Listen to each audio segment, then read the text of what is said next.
On behalf of Namita Gokhale, William Dalrymple, and all my colleagues at Teamwork Arts, welcome back to JLF's Brave New World Season 2. A magazine partner for this series is The Week, Journalism with a Human Touch.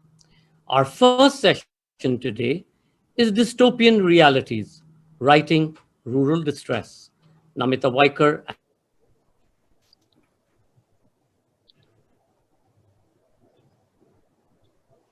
periphery of social and media consciousness and a very little media attention, even at the moment of this present crisis. In conversation with journalist Namita Bhandare, novelist Namita Waikar, and Neelima Kota, whose narratives revolve around rural themes, examine the causes and consequences of this indifference and the issues that need to be consistently center staged to address this imbalance. The session seeks to spotlight the crucial gaps in public perception and understanding, as well as in the real-time coverage being given to these devastating issues. Namita Waikar is a writer and translator and author of the novel The Long March. She is the managing editor of People's Archive of Rural India, a PARI, and writes on gender, women, society, and culture with a focus on rural life. Kota Neelima is an author, political scientist, and former journalist, and writes on poverty, gender, electoral reforms, and democratic She has authored 7 books ranging from poverty to spirituality. Her recent book, Widows of Vidarbha, Making of Shadows, is a longitudinal study of farmer souls. 2 of her books have been optioned for a web series, and 1 has been optioned for a movie. Namita Bhandare is an award-winning journalist with over 30 years of reporting experience for various publications, including magazines like The Sunday and India Today, and the daily The Hindustan Times. She at present is an independent journalist who writes a fortnightly column on gender for the Hindustan Times and also writes for Mint, India Spend, and Foreign Policy. Remember, all our sessions that have been broadcast till now are available on our Facebook page, JLF Litfest, and on our YouTube channel, Jaipur Litfest JLF. Please do remember to ask questions and comment by typing it into the comment section below. And Namita Bhandare.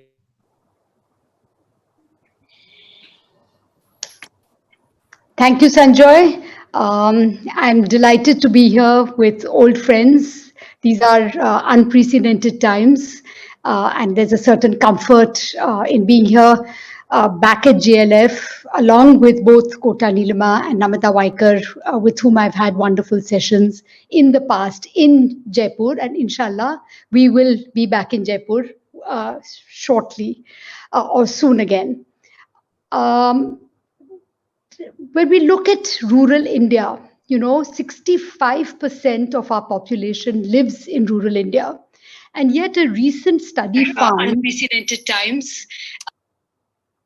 A recent study found that rural India makes up only 2% of stories in our national leading newspapers.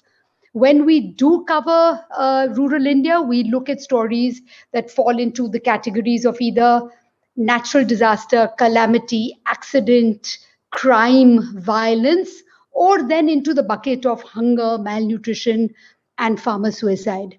I'm not saying that these are not important issues. These are crucial, critical issues. But perhaps these are not the only stories coming out of rural India. There is a lot more, and perhaps we don't get to hear those stories. So this topic got me thinking about what are the stories that we are missing? How do we cover rural India? Who tells these stories? And how do we pick and choose which stories to tell? Namita, let's get right into it. I want to start by asking you, since you're the managing editor of PARI, are you satisfied with the way rural India has been covered in the mainstream press? What was the need to have PARI as a standalone website? Yeah, thank you, Namita. Thank you all for having me here. When I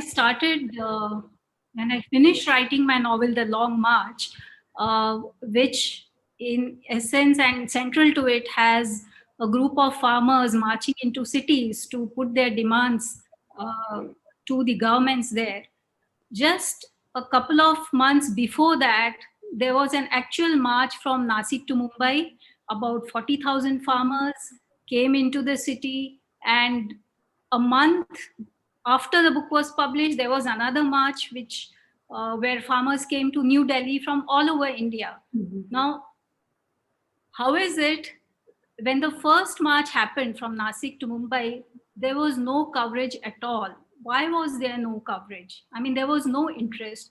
It's only when the people of Mumbai got involved, when they started going to them and, noticing that their feet were injured and they were running out of food and shelter and other things. That's when the actual people in the city got involved, that's when the media also got more interested and they started covering those stories.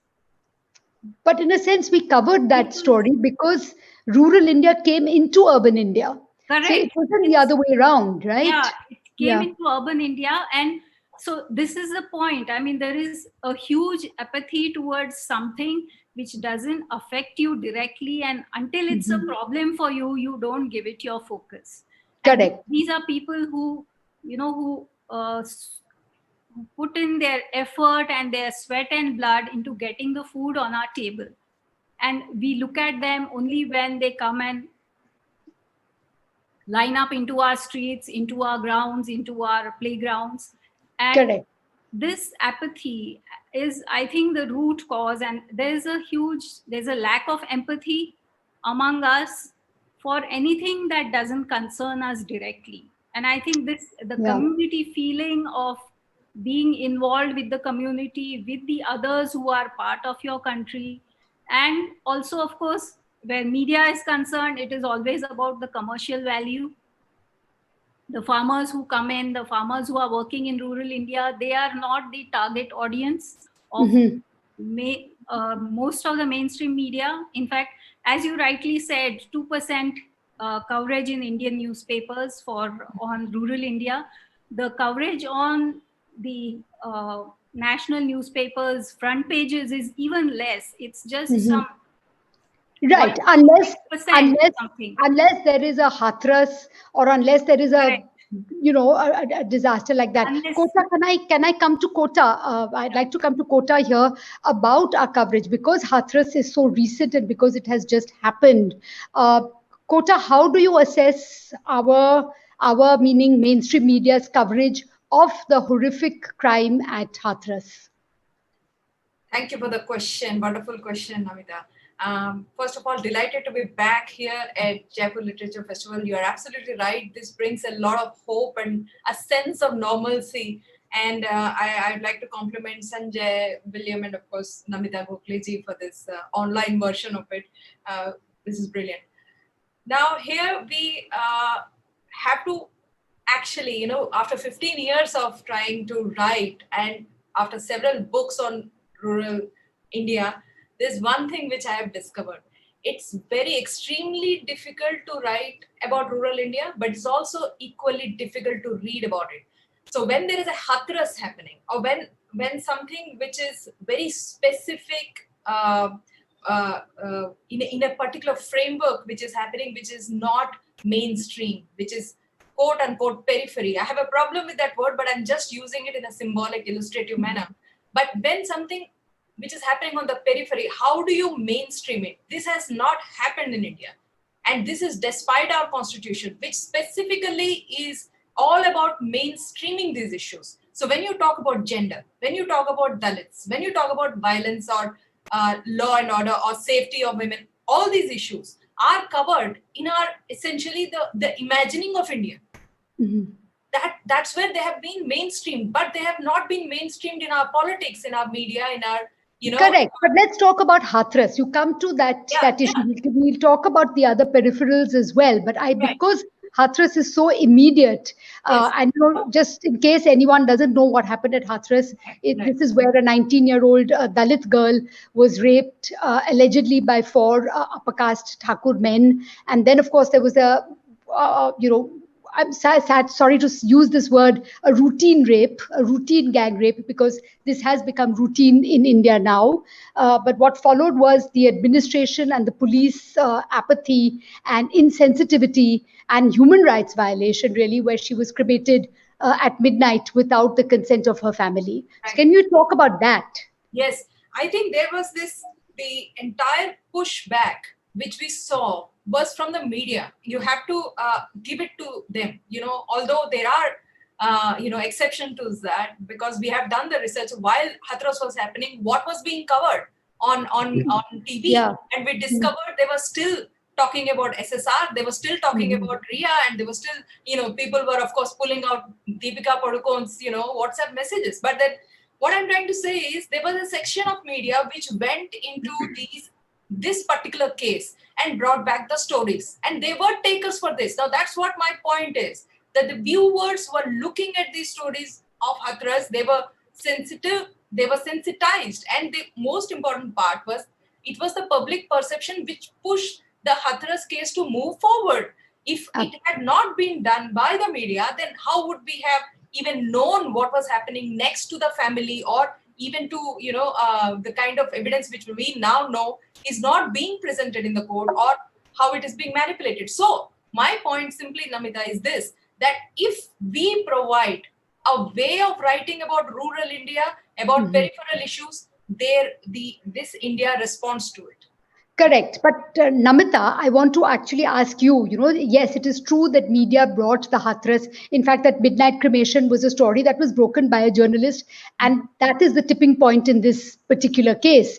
Namita, but there was a little bit of a Peoply Live angle in it. And I think Khabar Lahariya, which I follow along with your website, Pari, of course, had a story about the violence inflicted by the media on this family, because you had literally and this is what we didn't see, these are the stories we don't see, right? So you had obi vans and you had mics being thrust into the faces of this family that has just suffered such a grievous tragic loss, is trying to come to terms with a hostile administration. There's just 15 Dalit families in that village of 300 Thakur families, and you just look at the violence of the media, really. So again, Namita, I want to ask you this question: who tells these stories? Yeah. You come in this kind of helicopter journalism, you just dash in, shove your mic in, and then you go out and the story is forgotten, you move on to the next story, don't you?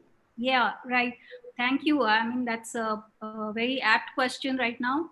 The thing is, this helicopter journalism, it's focused on events and disasters, as you pointed out. But if you're following the processes as we do in the People's Archive of Rural India, we talk about the hardships and the violence inflicted on the Dalits. We talk about the issues of women farmers, Adivasis, Dalits, and the issues of farmers as well as the migrant laborers. Now, for this, if you look at our website, the Pari website, you will find stories that cover their lives, that tell us how their day-to-day lives are going on, how much do they struggle.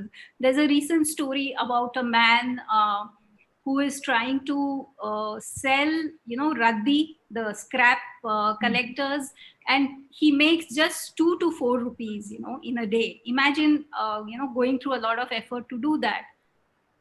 There's a story of, there are stories of women's reproductive health series where we have also spoken about the violence that is inflicted on women during this COVID pandemic. These are stories which are not covered by the mainstream media, and these are stories which happen every day, every day, everywhere in our villages, and they don't get the attention unless something violent and even in the Hathras case, it became more prominent only after they cremated and burnt that evidence. So I think those are the stories, and there are inspiring stories. I mean, when Rohit Vemula was an inspiring story, Payal Tadvi was an inspiring story, until the society and the institutions, the people running those institutions, worked against them. Otherwise, they were stars. They were people who struggled against all odds and came forward, and their stories are the kind of stories we put in. Now, a simple story like a 20-year-old girl in Bhuj, which is a rural town in Kutch in Gujarat. She is just 8th standard pass, and then she learns to drive an auto rickshaw, and she goes on the streets in this auto rickshaw, and the women on the streets cheer her up. They give her a thumbs up. Now, she is from a Dalit family. Her father and mother are illiterate, but they want all their children to learn. Now, these are also inspiring stories. Now, if we follow all these kind of stories where you show the happiness that they get by aspiring to do better in their lives, and also the hardships and the violence that they have to fight against when society, and especially upper caste and upper class people, work against them, whether it's in rural India or in urban cities. Correct. Right? So these are the kind of stories that if mainstream media were to cover them, believe me, they'll get more people watching them and reading them. I agree with you. Kota, it strikes me as a little ironic that here we are talking about rural agrarian distress and telling the rural story, and who tells the story, whose perspective, and how do we tell the story. And yet here we are. I'm sitting in Delhi. Namita is in Pune, and you're also in Delhi because you were in Supreme Court earlier this morning. Yes. I know. Sanjoy is in Delhi. So, Again, we come back to this question: who is telling the story? What is our legitimacy? So, when you wrote about the widows of Vidarbha, I mean, how did you broach it? It's a great question. So, what I did was to, just put it very briefly because we are short on time, and I know we have a lot of terrain to cover. What I did was to write the book and write the text, then translate it back into Marathi and read it out to the women themselves. So it was it was difficult because this added like 2 or 3 layers further to my research, which was already 4 year long. And also it meant that the women had to give me more time, which was what bothered me, because they were taking time out of their work and they were giving me. But I did it for a very, very simple reason. I wanted to discover my own bias. What you're saying about legitimacy is so right, because just because I am on the field, I am able to talk to them, I do not think that qualifies me automatically as a person who can understand or who is the right person to tell the story. I do not believe that. I think that first of all, they have to approve the fact that I am the teller of their story. So for that reason, I read the story out to them, and yes, there were biases which I had assumed. Basically, it was a sense of understanding the general picture of rural India instead of getting into the finer detail. So when one gets into the texture of the rural Indian life, one realizes that there is an impact of almost everything, which from policy to people, and that doesn't get reflected in this the overview journalism which happens, overview books which happen. So when I read them out and they corrected those texts, these women who very politely corrected, no, we did not mean this assumption is wrong, this conclusion. So then I mean, that was the best part of my research, I think, where, as you correctly said, I understood who are you when you are telling the story? You cannot be a Delhi-based person or a, urban, or even I cannot be just an outsider. I have to be an insider, and that's the kind of divide which we have to bridge. I mean, if at all it shows anything, it's this huge gap, despite all the let's say influx of researchers, writers, people who do a lot of work on rural India with real heart. Even then, we have not been able to kind of bridge that gap, which I think there are no words to it. It's more than perception. It's a very deep gap, which actually merges us, immerses us in their lives, so that we can actually talk about them with the kind of authenticity which they expect from us. Now, that's the real problem, isn't it? I mean, when we are talking about inspiring stories, Namita, the thing is that why doesn't media's inspiring stories actually inspire the rural India? Because we are still looking at the superficial level. We are still looking at the first level, second level, third level. Give me an example. Empowerment. I was about to say that empowerment, the idea of women's empowerment, or the idea of the feminist framework, it doesn't fit into the rural scenario. And Namita will agree with me that when you are looking at a rural woman's empowerment, it's totally a different construct, and that has to be celebrated in a different way. You cannot, therefore, when you are talking about, let's say, a woman getting skilled, this is an example which is very close to my heart because I'm following their family very closely for several years. A girl wants to be trained as an electrician, but there is no course as an electrician. There is only a course as a beautician, because that's what the government thinks of women should become, beauticians. So there is no chance of her becoming an agricultural scientist or an electrician. So correct. But Kota, that is the problem for rural and urban. That is the problem with the skilling mission, that it's highly gendered, isn't it? No. What I'm saying is, even if you write great, inspiring stories that, okay, 10 people have become beauticians, you're not going to really make any difference in their life, and they know it. Correct. So let's bring Namita in. Namita, how would you respond to this? That we feel that we've got this great sisterhood that is happening, but it is largely urban. I mean, to give you an example, the Me Too movement actually only covered women in the formal sector, which is about 5% of employed women, and it left out rural women. And we almost never talk of a sisterhood in rural India. We almost never talk of reaching out to women and to making bridges. So we will have connections and links with New York or with the Washington March, but we will not have connections and links in Bid, right? How do we do that? How do we bridge this gap? Yeah, I think the best way to bridge this gap is by connecting with the women in rural India and joining them into the stories that we do. And taking off on the some of the things that Kota Neelima also suggested about feminism and women's groups in rural India. So there is this collection of songs, the grindmill songs that I work on.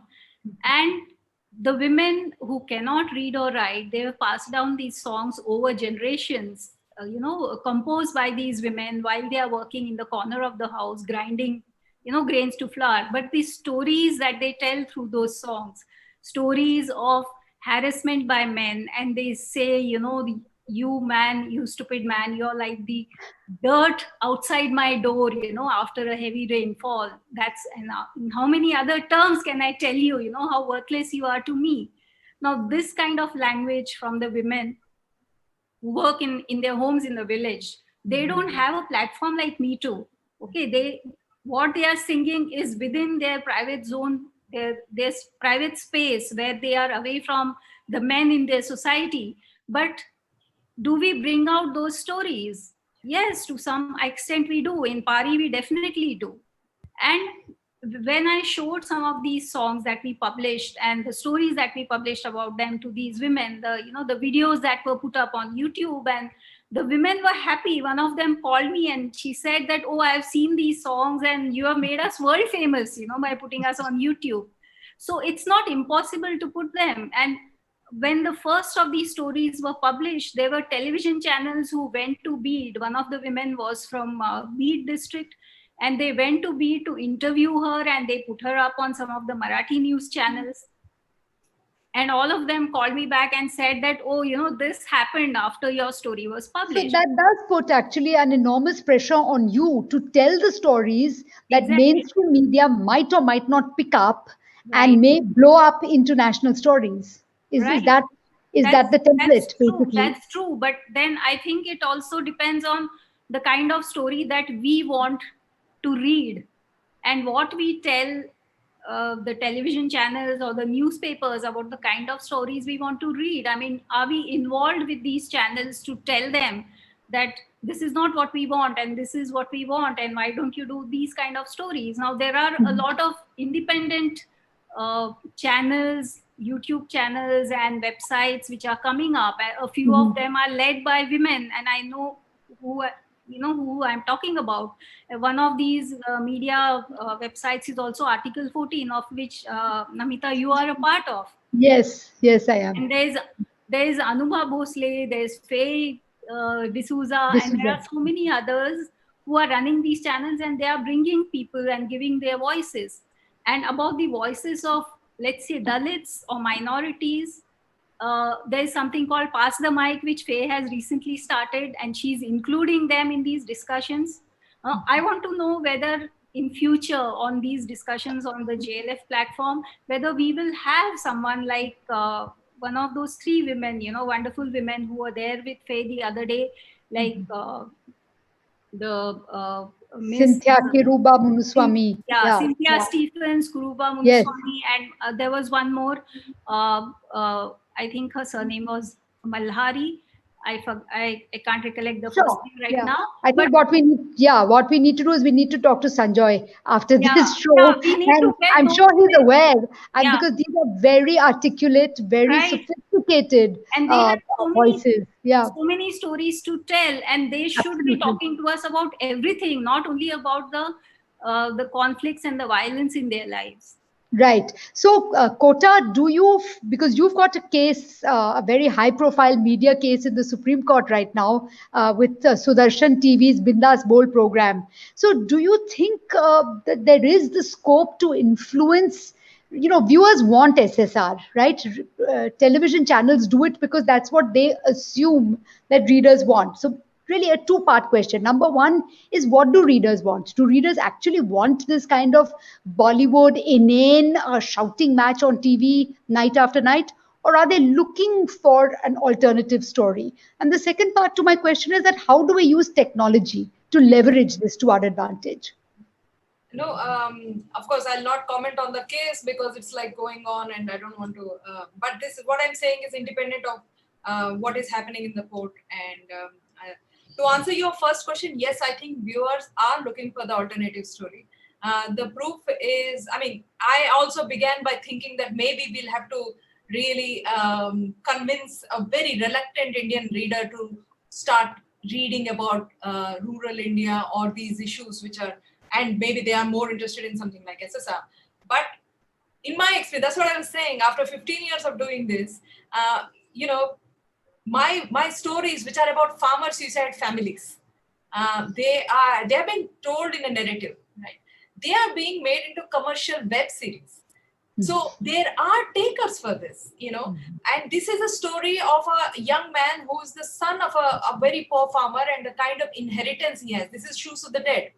And that thing is being made into a movie. So I have, in that sense, a great faith in the Indian viewer. But having said that, yes, there has to be this. This is the second part of what you have said, that there has to be a feedback mechanism. We have to also see that viewers do not get to choose what they see on TV. They get to choose the kind of books they read. Therefore, people like me who write on these issues, we see our books moving forward. But and also these stories moving forward, the stories of farmers, why they commit suicide, what happens when policies are not matching, the ground realities. These are the stories which are now turning into actual series. So that's happening when the viewers have a choice between one book and the other, and a book becomes bestseller. But that doesn't happen on television debates, right? We do not get to choose that we don't want to see SSR or we don't want to see a media trial. So where is the choice with a TV viewer to say that, okay, I want to know what is happening, let's say, in a mining area, what is happening to the tribals? What is happening to their rights? What is happening to their land? Do we get to even say this? So there has to be technology. That's the last part of your question, which is how do we use technology? So the best way to use technology right now, and I wish somebody, I wish I had the knowledge to do this, but to have a feedback mechanism where viewers can tell online when a channel is running its debate, let's have a voting from the viewers saying that, is this a relevant topic or not? What are the topics you want to listen to? Is this, for instance, maybe they'll say that we 90% say that we want to watch women issues or maybe something else, but at least we will have a feedback mechanism. Right now, it's just one way. Yeah, I understand what you're saying, but I think you're treading on very dangerous ground over there. As Or usual. maybe I'm just an old-fashioned journalist where we did stories that we thought were in the public interest to know. We didn't really do a poll amongst our readers. Because if you did a poll amongst the readers, we weren't sure what result we'd get. So we say, I think this is in the public interest. So Namita, would you, I mean, how important is viewer feedback when you do your stories? Are you looking at your audience? Are you conscious about how many hits or views or whatever it is that you are getting? Or are you telling the stories that you decide are important stories to tell? You use your journalistic judgment. I'm not saying you're Yeah, playing God, but you're yeah, using your journalistic judgment and experience to say, well, I think this is a great story. I mean, this woman who's driving an auto rickshaw, I think this is a story that people would like to watch. right. Yeah, so I think at Pari, what we do is, first of all, we tell stories of, the everyday lives of everyday people. So whatever happens in their lives is important because we want to know how they uh, run their lives, how they, what is the economics of their profession, what is their livelihood. And when we put it up on our website and on social media, we found that people are really interested, and especially lately the number of people who are interested and the age group is between 18 to 24. So young people, the young crowd on Instagram, they are very much interested in these stories. And especially during the COVID-19, the lockdown and this pandemic that's going on, we've covered over 130 stories. And when they were put up on Instagram and on Twitter and on social media, Facebook, etc., people came forward and they wanted to help the people in the stories. Yes. So there is real empathy. And other than this kind of feedback, other than the feedback that people keep writing to us that these are good stories and we want to help those people, we have recently also launched the Pari Education website, okay, where our Pari Education team, they interact with schools and colleges and the students there who do projects that are based on rural India. So they begin at a at a small space, where they speak to the watchman in their building. These are urban students, who have, many of them have very extreme right-wing views as to, why do people have to work on the farms? They can just come to the cities and get a job. They are totally cut off from the realities. So when they hear the stories, when they read the stories on Pari, and when they are told about it, that's when it strikes them that, oh my God, I mean, this is true. And some of them, even students from middle school, the reactions they give are so stark and so innocent that, oh my God, I didn't know that the farmer worked so much and got only so little, because they have an understanding of how much they spend Yeah. on, say, a t-shirt. Well, So, correct. And a case in point, and maybe yeah, Kota also wants to weigh in on this. A case yeah, in point would be the farmer's bill. So after reading a ton of newspapers and I don't know how many column inches, I actually was no wiser. I wasn't, because it had all, the coverage was about the political protest, who's saying what. The edit pages were being written by ministers and both from the opposition and from the ruling party. And I was none the wiser for all this, all my reading. I actually still don't have a handle on it. So Kota, do you want to come into, just simplifying complicated policy, legislation stories? I mean, is there a need to do that? Yes, I think, and another thing is, this is something which I constantly feel. There is there is an infantilization of the farmer. We think that he's too simple-minded, that he will not understand. Who thinks like this? Why is the farmer not part of these decision-making bodies? And this is the reason. कि उनको क्या पता होगा? I mean, excuse me, they understand exactly how every economic aspect of agriculture works. This is one of the reasons why farmer suicides do not stop in this country, because nobody asks the widow who is the first witness of the farmer suicide. Why does the farmer suicide happen? The government thinks mahila ko kya malum hoga. Similarly, Dalits ko kya malum hoga. This overlord attitude of the government is the reason behind the farm bill crisis, to be very honest. This should have been discussed carefully with the farmers. When you are making sure that MSP is going to be redundant, you should make provisions so that farmers do not lose. But here there are clear pathways in which we can see that the corporates are going to gain, not the farmers. They're not even going to get MSP. And if there is an oral assurance from none less than the government and the Prime Minister on this. What is an oral assurance? When you have to withdraw MSP, you are taking out an order. But when you have to impose it, there is an oral assurance. So I think that is where the crux of the thing. There is a sense that, the rural India needs the government, the center, the periphery needs the center to, decide their My fate. bap type My attitude, bap. है ना, my bap. So that my bap thing is not, you see, that's what we saw on the roads, right? People are now responding to that because they know they know better than this. And this has to change. Yeah. So it's actually quite uncanny. I think we are now getting into audience question because I'm being reminded of the time. And it's really uncanny or canny that my first question really is coming from Roshni Arora, who asks, one of the major demands being put up by some farmer bodies is making MSP a legal right. So how will this work in a practical sense and how will it affect the agricultural field?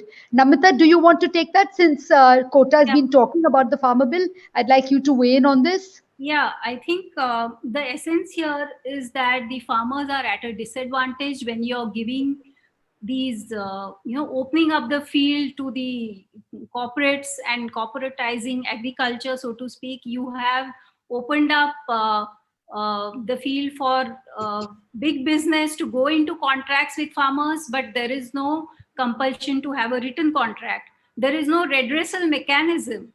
So you might say that the farmer can sell it to the place where he gets the highest price, but he doesn't really have a choice. Most of these farmers are waiting to sell their produce at the gate of the farm, and how long are they going to wait? And corporates are not going to give them a higher price. They are going to bring the prices lower. And with the Essential Commodities Act, the corporates are also free to hoard grains and hoard foodstuffs. So I think having a balanced MSP that is as per the Swaminathan Commission report, having an MSP that really supports the farmers and adding a law into these, adding another bill into these, in addition to these farm bills, which says that MSP should be at this level, for every each and every crop, which the government declares as the amount below which the corporates cannot go. That's the only way the farmers will be able to get real benefits from these farm bills. Right. And Sharmila Tyagi is asking, why are we seeing protests only limited to a few states? You want to continue with that? I'll ask the next question to Kota then. Yeah, I think actually, if you see, currently the protests are mainly focused on Punjab and Haryana because that is where a majority of the farmers bring their crop to the APMCs, But about 6 to 9% farmers actually sell their crops at the APMC. A lot of the others just sell them at the gate of their farms to the, whoever is the person who comes there, the middleman the trader who takes it from them. And farmers actually sell their produce for the next 2 or 3 years to these agents. Now, the protests are happening in Punjab and Haryana more because they are the ones who are majorly affected by these farm bills. But that does not mean the others are not affected, because there have been protests in Chennai, there have been protests in other states as well, in West Bengal, which have not been really put up, not been seen in the mainstream media. Mainly they have seen the Punjab and Haryana, probably because that has some political traction with what happened when, the Akalis walked out of the NDA recently. Correct. So, but so again, even the protests we cover, we select the protests, which protests are worthy of coverage and which perhaps are not. Kota, are you still there? I hope. Vidya Verma wants to know, one of the goals of the new farm bills was to introduce new private markets outside the APMC zones. Do you think that the government would be able to make sure that the relationship between private stakeholders and small farmers stays balanced, and indeed that big corporates will want to reach out to smaller agricultural producers at all? Yeah, but just one issue here, right? Yeah. We see, in this country, the entire focus is always from the rural to the urban. The idea of modernity, the idea of development has always been how to, convert the villages into cities. The idea is how to urbanize the farmer who is in a dhoti, in a khaki, how to make him a modern person. That's the whole problem, right? We do not think that they are in a regular, respectable and a profitable venture. There is an assumption that this is bound to fail. The villages are waiting to collapse, and we have to rescue them with corporates, with markets, with help of capital, right? That's essentially what is the problem with this particular planning. How are you going to ensure that the farmer is going to get the right price? Because the APMC is the only point where price discovery used to happen. At the price at which a farmer was selling was known only at these mandis. Now, when they are selling to a private entity outside the APMC, how are we going to even discover at what price the farmers are going to do? And now this is the interesting thing. Look at the time period of redressal. The farmer gets 1 week to redress his problems. The corporates get 3 weeks or more, I think, month or so.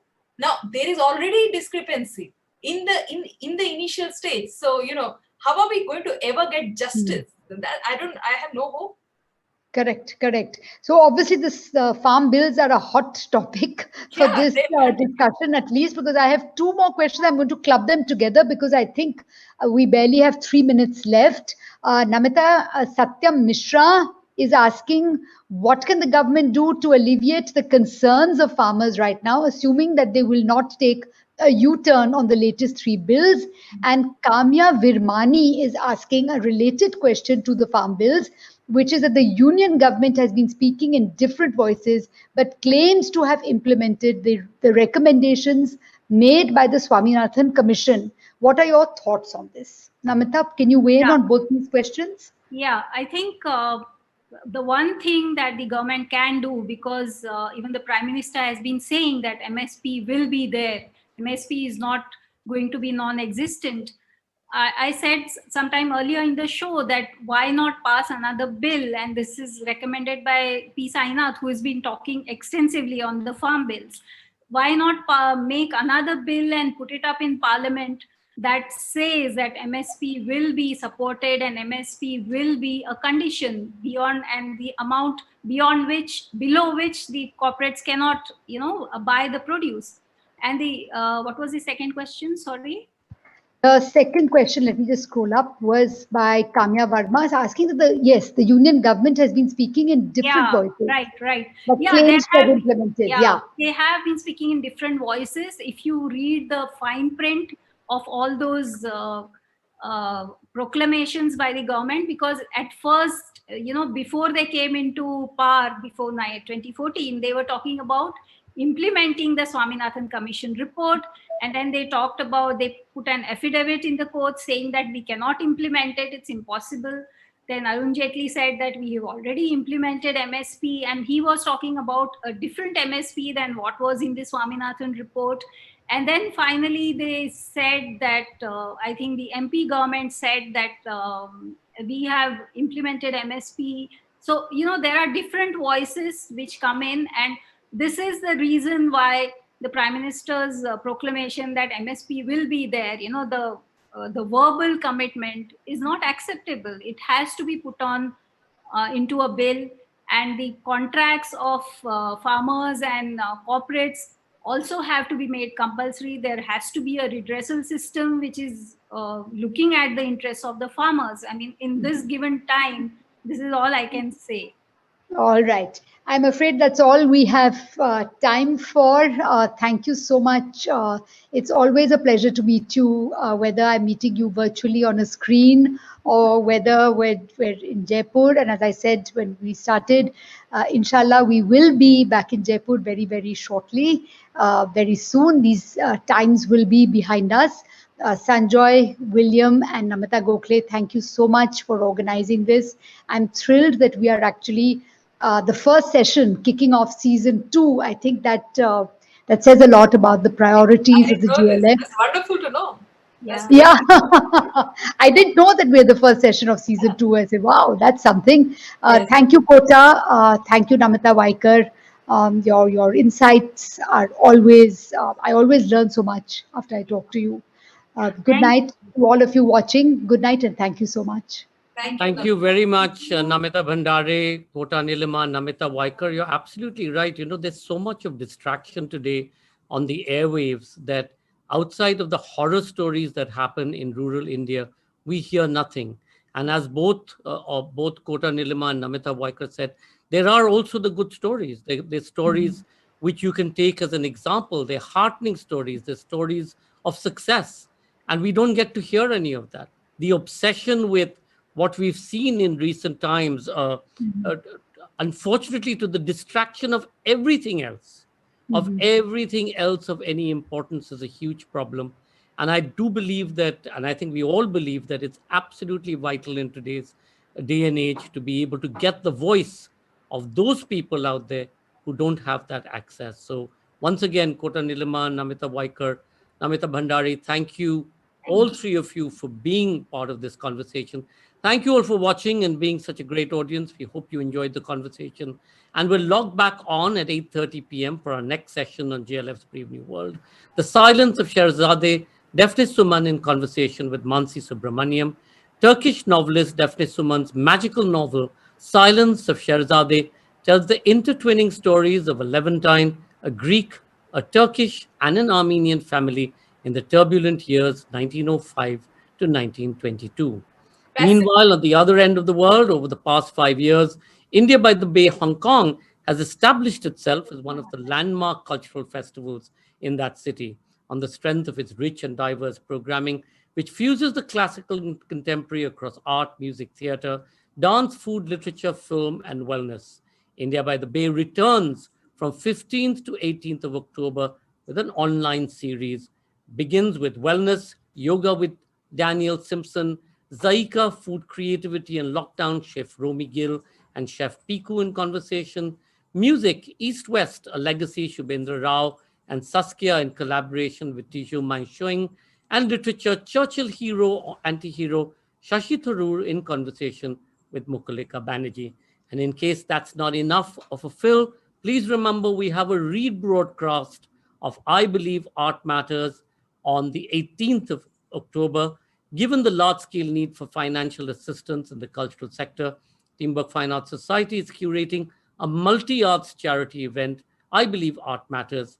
The initiative raises financial resources and support for artists and artisans to celebrate their craft and tradition by bringing their stories to the forefront. And this is, remember, it's on the 18th. It's hosted by Shabana Azmi and Manoj Bajpai. It's a marathon which runs for 6 hours, 36 minutes, featuring over 400 artists, including everybody from A.R. Rahman, Salim Suleiman, Shekhar Rabjiani, and the Shillong Chamber Choir, Ankur Tiwari, Shabnam Birmani, Kailash Kher, Viku Vinayak, Saskia, the inevitable Dr. L. Subramaniam. We have Nrityagram Dance Company, Aditi Mangaldas, Manjari Chaturvedi, Ashti Robo. We've got a wonderful slew of theatre, everything from Pia Bhairupia by Atul Kumar, to Shikhandi by Fazia Jalali, to Elephant in the Room by Yuki Elias, and of course, lots of comedy.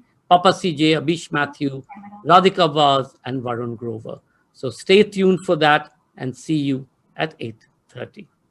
Thank you.